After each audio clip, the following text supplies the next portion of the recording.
Friends, welcome to my channel Pragati Institute. स्वागत है आप सभी का मेरे इस चैनल पर जिसका नाम है प्रगति इंस्टीट्यूट। आज हम लोग एक नया चैप्टर शुरू करने वाले हैं और जिसका नाम है विनिमय विपत्र, प्रतिज्ञा पत्र तथा हुंडी यानी बिल ऑफ एक्सचेंज। इसके न्यूमेरिकल्स वगैरह मैं करवाऊंगा और थोड़ा सा इसकी स्टार्टिंग बता देता हूँ, इंट्रोडक्शन बता देता हूँ।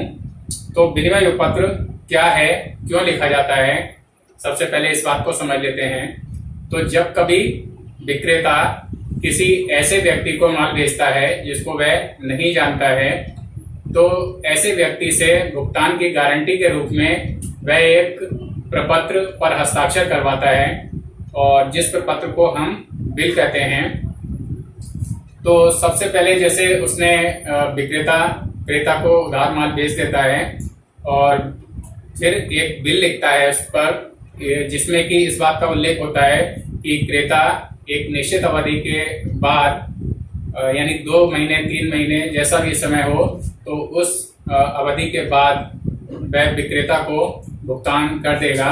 तो इस बात की एक गारंटी के तौर से एक प्रपत्र जो है बिल के रूप में लेखक अपने पास उस समय तक रखता है जब तक कि उसको बिल का भुगतान प्राप्त नहीं हो जाता है। तो विनिमय विपत्र का ये आशय हुआ। और अब इसका जो न्यूमेरिकल कॉन्सेप्ट है उसके बारे में थोड़ा सा जान लेते हैं। विनिमय विपत्र संबंधी व्यवहारों का लेखा किस तरह से किया जाता है, तो इसमें सबसे पहले जर्नल एंट्रीज बनती हैं और जर्नल एंट्रीज में किस किस तरह से बनती हैं तो उसको हम लोग देखते हैं। जब विक्रेता बिल लिख लेता है और उस पर क्रेता से स्वीकृति प्राप्त कर लेता है, तो उसके बाद 4 कंडीशंस हो सकती हैं। और एक तो सबसे पहली कंडीशन है कि भुगतान की तिथि तक जब विक्रेता यानी बिल का जो लेखक है वह बिल को अपने पास रखता है, तो तब क्या एंट्रीज बनती हैं। दूसरा है विनिमय विपत्र को भुगतान तिथि से पूर्व ही बैंक से वह अगर भुना लेता है, यानी अगर उसको पैसे की तुरंत आवश्यकता होती है तो वह उस बिल को बैंक से भुना लेता है। तो ये दूसरी कंडीशन हुई। और तीसरी ये है कि वह अपने किसी लेनदार को इस बिल का अगर बेचान कर देता है तो क्या एंट्री बनती है, वो तीसरी स्थिति हो जाएगी। और चौथी स्थिति है कि विनिमय विपत्र को संग्रह हेतु अगर विक्रेता बैंक में जमा कर देता है, यानी फॉर कलेक्शन अगर वह बिल को बैंक में जमा कर देता है तो क्या एंट्रीज बनती हैं। तो अब जो पहली स्थिति है यानी भुगतान की तिथि तक बिल को अपने पास रखना, तो इसके संबंध में कौन कौन सी एंट्रीज बनती हैं उनको हम लोग समझ लेते हैं। तो जैसा कि इसमें 2 पक्षकार होते हैं, एक तो बिल का लेखक यानी विक्रेता और एक पक्षकार होता है बिल का स्वीकर्ता यानी क्रेता, जिसको हम कहते हैं माल का खरीदने वाला। और इंग्लिश में इसको कहते हैं ड्राई और लेखक को कहते हैं ड्रॉअर। तो इसकी एंट्रीज को हम लोग समझ लेते हैं।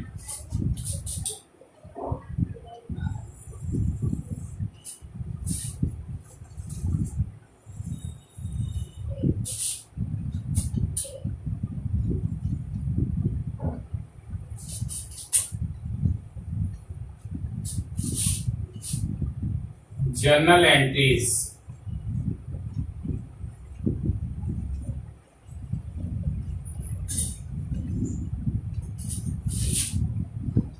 पहली स्थिति है अगर लेखक बिल को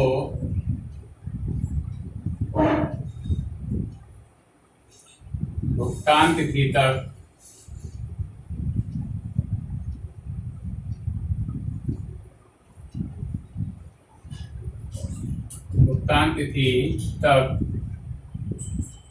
अपने पास रखे।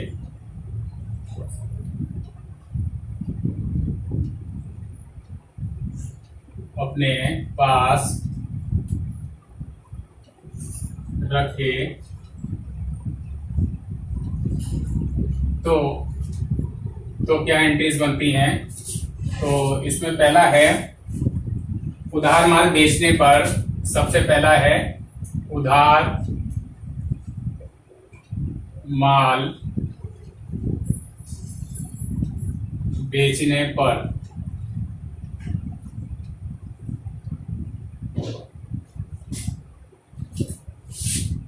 ये विक्रेता हो गया।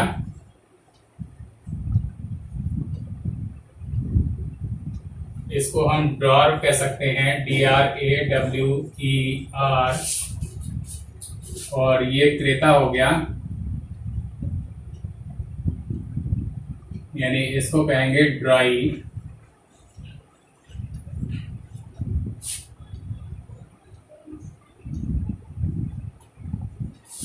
तो उधार माल अगर बेचेंगे तो विक्रेता अपने यहाँ क्या करेगा, क्रेता यानी ड्राई को डेबिट कर लेगा, ड्राई डेबिट हो जाएगा, और टू सेल्स अकाउंट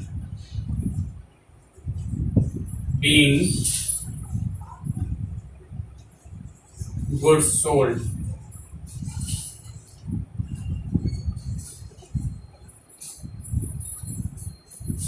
और इसकी अपोजिट एंट्री क्रेता क्या हो जाएगी, परचेजेस अकाउंट डेबिट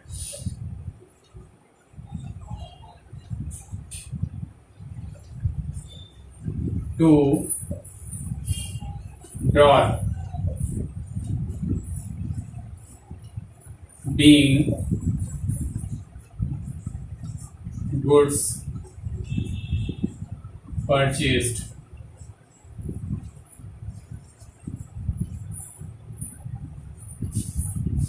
तो उधार माल जब बेचते हैं तो विक्रेता क्या है, ये एंट्री हो गई, और क्रेता क्या है, ये हो गई। और सेकंड है बिल की स्वीकृति प्राप्त होने पर।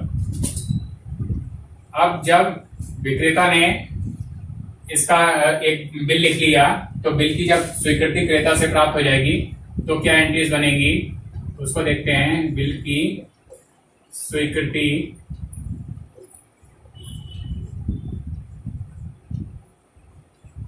प्राप्त होने पर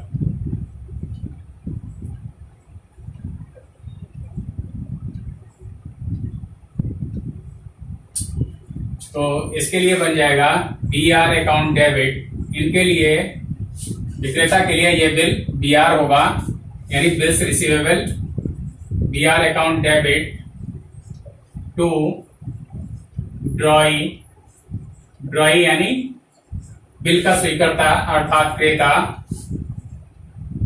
टू ड्रॉई, और ड्रॉई का नाम आ जाएगा being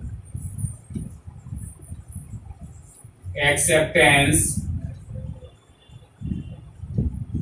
of the bill received।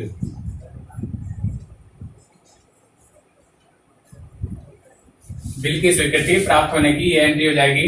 और ये जब बिल की स्वीकृति देंगे तो क्या एंट्री होगी, उसके लिए ड्रॉर को ये डेबिट कर लेंगे, ड्रॉर अकाउंट,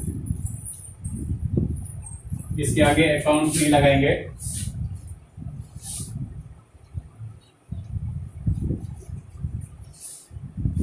ड्रॉर डेबिट हो जाएगा, और टू BP अकाउंट यानी बिल्स पेबल। इनके लिए ये बिल पेबल होगा, BP अकाउंट हो जाएगा, bills payable being acceptance of the bill given।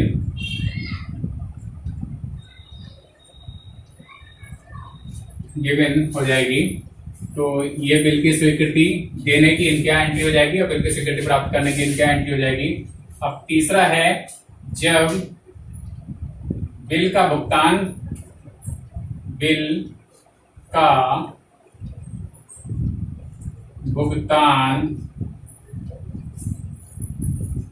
होने पर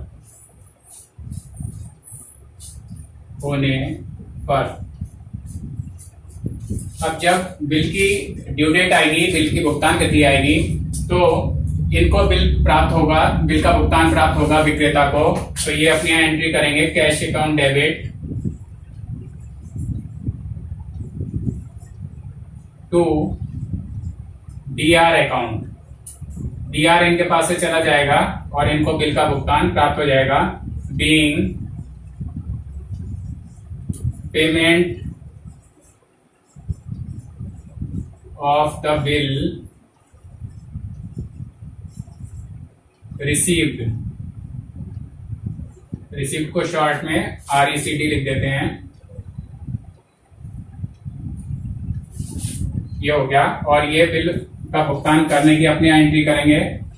BP अकाउंट डेबिट और to cash account being payment of the bill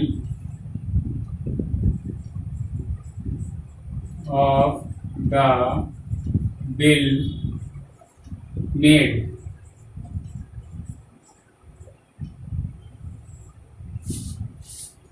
तो स्टूडेंट्स ये एंट्रीज हैं जब बिल का लेखक अर्थात विक्रेता बिल को भुगतान तिथि तक अपने पास रखता है, तो ये एंट्रीज विक्रेता क्या बनेगी और ये क्रेता क्या बनेगी।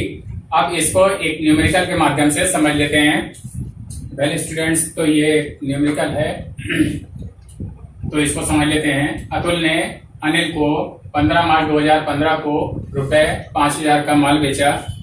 तो इसमें दो पक्षकार हैं, एक तो अतुल हैं और एक अनिल हैं। अतुल ने माल बेचा है इसलिए ये बिल के लेखक हो जाएंगे या विक्रेता हैं। तो बिल के लेखक को ड्रॉअर कहते हैं, जैसा अभी मैंने आपको बताया था। और अनिल जो दूसरे पक्षकार हैं वो बिल माल को खरीदने वाले हैं, यानी बिल पर स्वीकृति देने वाले हैं, तो उनको हम ड्रॉई कहेंगे। तो अतुल ने अनिल को 15 मार्च 2015 को रुपए 5000 का माल बेचा। ये माल बेचने की एंट्री बन जाएगी तथा अनिल पर उक्त धनराशि का 3 माह का एक बिल लिखा। तो अतुल के यहाँ बिल लिखने की एंट्री हो जाएगी और अनिल के यहाँ बिल स्वीकार करने की एंट्री हो जाएगी। अनिल ने ये बिल स्वीकार करके अतुल को लौटा दिया। तो लौटा देने का मतलब इसकी कोई अलग से एंट्री नहीं होगी। और देय तिथि पर बिल का भुगतान हो गया। बिल का भुगतान होने की एंट्री होगी। दोनों पक्षों की पुस्तकों में आवश्यक लिखे कीजिए। दोनों के यहाँ यानी अतुल और अनिल दोनों के यहाँ ही हम लोगों को एंट्रीज बनानी है। तो चलिए इस क्वेश्चन को शुरू करते हैं। तो सबसे पहले ये 20 से हम लोग इसको पेज को हाफ कर लेते हैं, जो कि आप लोगों का ये लेफ्ट पेज हो जाएगा और ये राइट पेज हो जाएगा। इसकी जनरल एंट्रीज बनाएंगे हम लोग।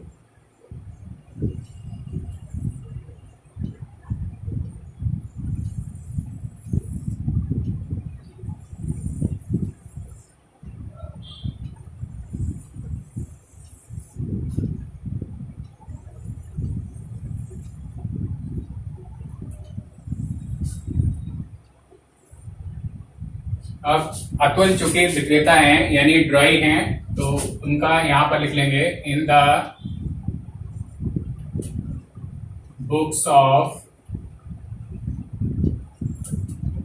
अतुल।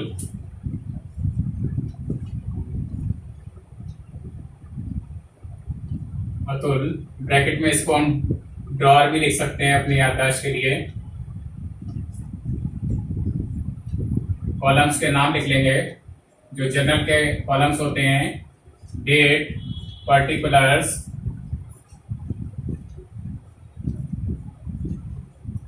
और ये LF होता है laser folio, amount debited, amount credited. और इसी तरह से ये अतुल का बना लिया और यहाँ पर in the books of Anil बना लेंगे। अनिल की पुस्तकों में क्या एंट्रीज होंगी? In the books of Anil, और इसको ब्रैकेट में लिख लेंगे ड्रॉई।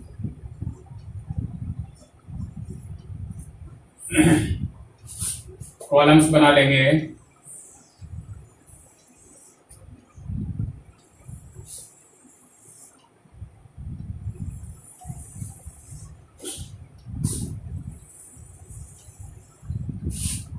कॉलम्स के नेम फिर से वही, डेट, पर्टिकुलर्स,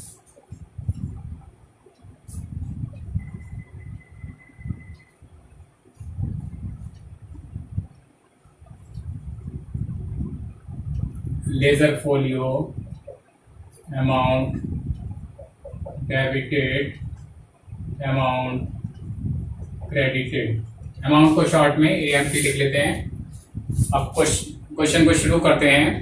कह रहे हैं अतुल ने अनिल को 15 मार्च 2015 को 5,000 रुपए का माल बेचा। तो सबसे पहले तो माल बेचने की एंट्रीज हो जाएगी 2015 और 15 मार्च है यानी मार्च 15 लिख लेंगे। और एंट्री इनका क्या बन जाएगी, ड्राई का नाम डेबिट हो जाएगा यानी अनिल डेबिट हो जाएंगे, Anil debit to sales account, माल बेचा है टू सेल्स अकाउंट, बीइंग या फॉर दोनों में से कुछ भी लिख सकते हैं, बीइंग गुड्स सोल्ड।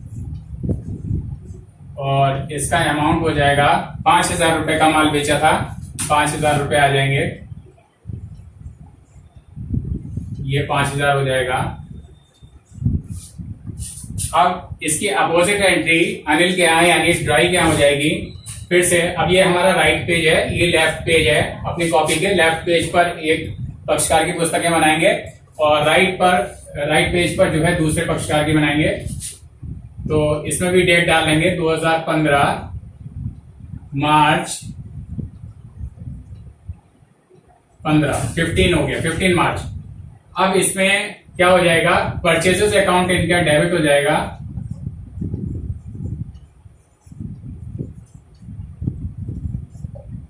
और टू इसका अतुल का नाम क्रेडिट हो जाएगा, अतुल बीइंग गुड्स परचेस्ड।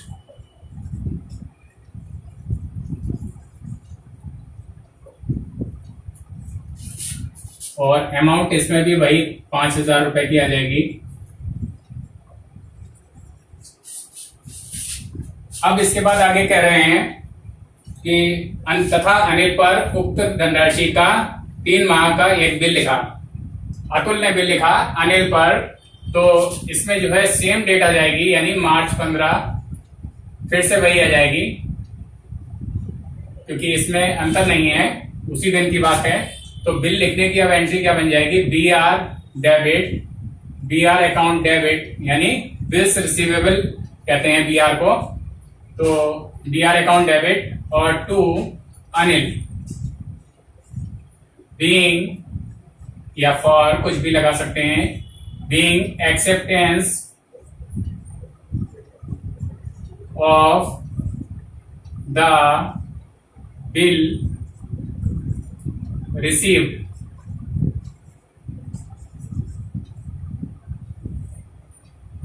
₹5,000 फिर से वही अमाउंट आ जाएगा, जितने राशि का माल बेचा था वही अमाउंट आ जाएगा। और अब इसके अनिल के यहां बनाते हैं, फिर से वही डेट हो जाएगी मार्च 15। और इसमें भी क्या एंट्री हो जाएगी, इसमें इसका नाम डेबिट हो जाएगा, अतुल डेबिट हो जाएंगे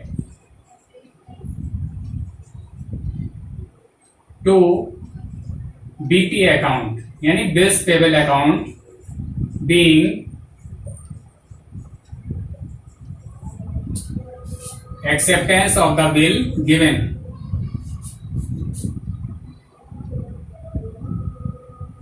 acceptance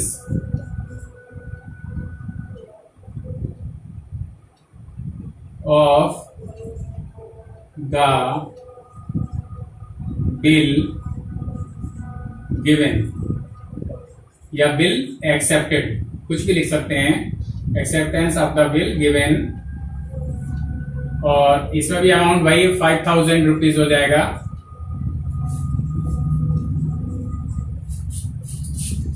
अब क्वेश्चन में आगे कह रहे हैं, देय तिथि पर विपत्र का भुगतान हो गया।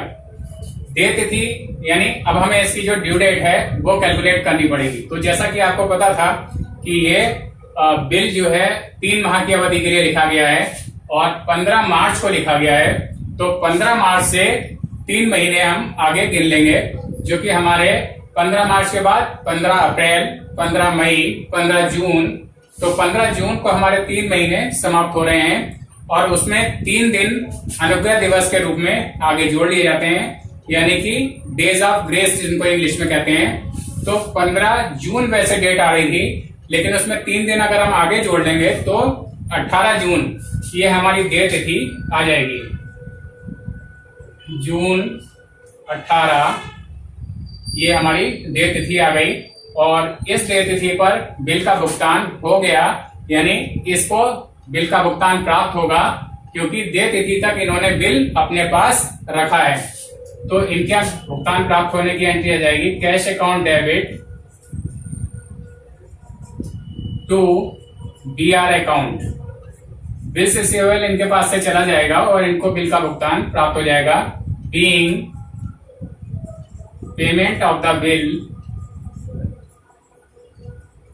Payment of the bill received on due date। और इसमें भी वही अमाउंट आ जाएगी 5,000 रुपए। 5,000 रुपए इसमें भी आ जाएगा और इसमें भी ड्यू डेट अब इनके यहाँ बनाएंगे, अनिल यानी ड्राई के यहाँ जब हम बनाएंगे तो फिर से ड्यू डेट वही आएगी जून 18, 18 जून आ गई। और ये चूंकि बिल का पेमेंट करेंगे तो इनके यहाँ बीपी अभी क्रेडिट हुआ था और अब नेक्स्ट एंट्री में बीपी डेबिट हो जाएगा, यानी bills payable account debit to cash account. इनके पास से कैश जाएगा तो टू कैश अकाउंट हो जाएगा। बीइंग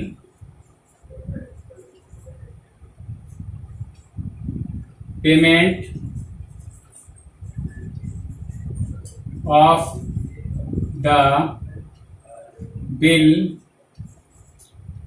मेड, बिल का भुगतान करने को मेड कहते हैं, MEDE। और अमाउंट फिर से वही 5,000 रुपीज आ जाएगा।